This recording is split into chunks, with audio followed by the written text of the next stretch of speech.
And we have breaking news. Cassie Ventura is now on the stand in the Sean Diddy Combs trafficking. Diddy's trial just exploded.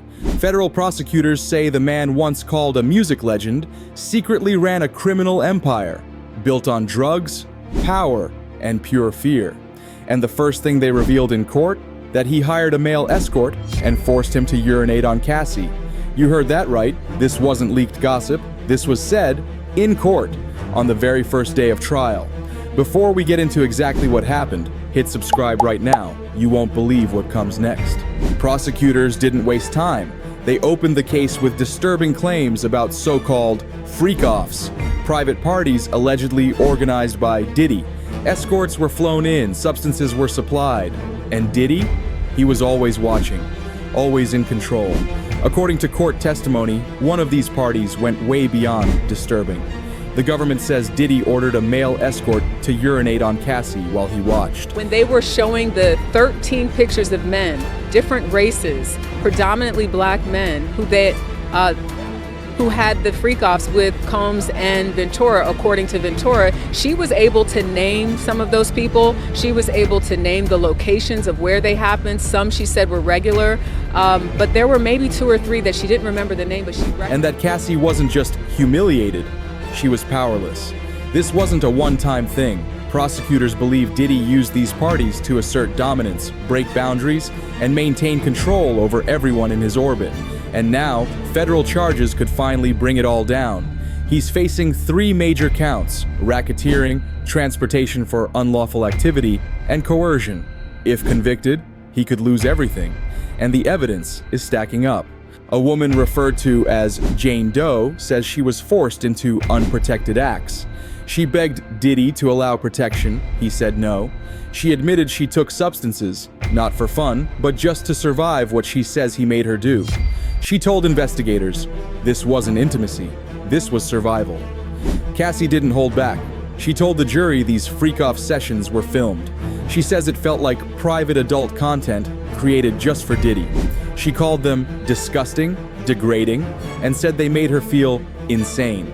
And the most disturbing part, she claims she was pressured to participate again and again with strangers and escorts, sometimes even in front of others. Courtroom that Cassie Ventura reviewed a binder of more than a dozen photos that were shown, and clearly she was upset. She said she typically reached out to escorts to arrange these freak-offs because of... But Diddy's team says this is all a lie. They told the jury that Cassie is a strong, independent woman who chose to stay with Diddy and chose to participate in those freak-offs.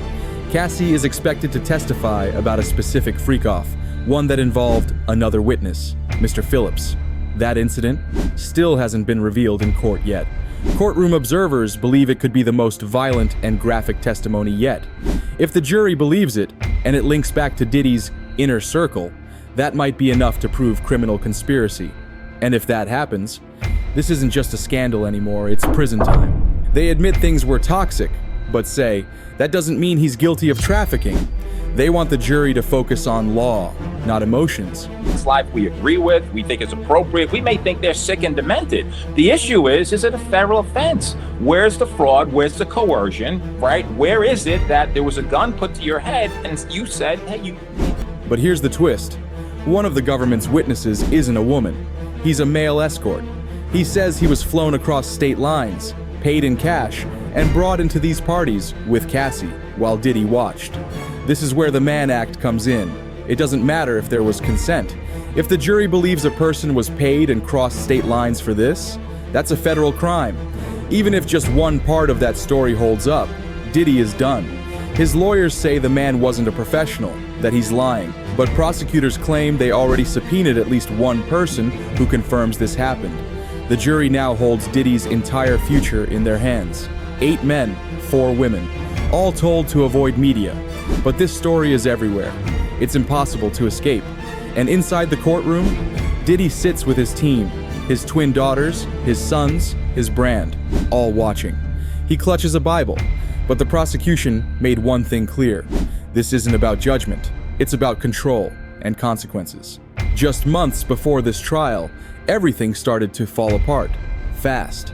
In March, federal agents raided Diddy's mansions in Los Angeles and Miami. Homeland Security, armed with search warrants, stormed his properties, seizing phones, hard drives, surveillance footage, and more. And these weren't quiet visits. Helicopters, armored vehicles, and dozens of agents moved in with one mission: find the truth. What were they looking for? Evidence of trafficking, of coercion, of control. Some former employees claimed Diddy had full control over who entered his homes, what was recorded, and where it was stored. If true, there could be hours of private footage showing people who had no idea they were being filmed. If any of that surfaces in court, this trial could take a brutal turn. And while Diddy tries to defend himself in court, his empire outside the courtroom is crumbling. Ciroc, the vodka brand that helped make him a billionaire, cut ties. TV producers are pulling back. Brand endorsements, gone. The once untouchable mogul is now radioactive. The man who once ruled the charts, ran fashion shows, and sat in VIP at every major event, is now alone. And this trial, it's not just about his past. It's about whether he has a future at all. Even Hollywood is turning its back on him.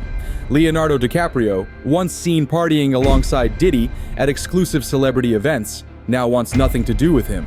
He publicly distanced himself, saying they haven't had contact in years, and that he never witnessed, nor participated in, anything illegal. DiCaprio didn't just stay silent, he made it clear, he's out. Gloria Estefan went one step further. After her name was dragged into court documents claiming she may have been present during one of Diddy's alleged freakoffs, she fired back. She denied attending any parties and called the claims baseless and irrational. She said she never gave Diddy permission to use her property for anything of the sort. She's furious and now caught in the storm. And what about Will Smith, LL Cool J, other industry icons who once shared red carpets and champagne with Diddy? Not a word, not one public defense, not one show of support. The silence is deafening because when your empire collapses in public, even your A-list friends disappear. More witnesses are coming. More recordings, more stories, and it's already clear. This trial will destroy either Diddy or the people accusing him, because behind the scenes, prosecutors are preparing for more women, more evidence, more charges. And if even one of them is proven right, Diddy could lose everything he ever built. This trial is just getting started, and we're covering every twist. So hit that like button if you think the truth needs to come out. Drop a comment below. Do you believe Cassie's story, or is the defense right that this was all consensual? And don't forget to subscribe for real updates. No fluff, just facts. You're here because you want the real story. We'll be back with more, because this isn't over.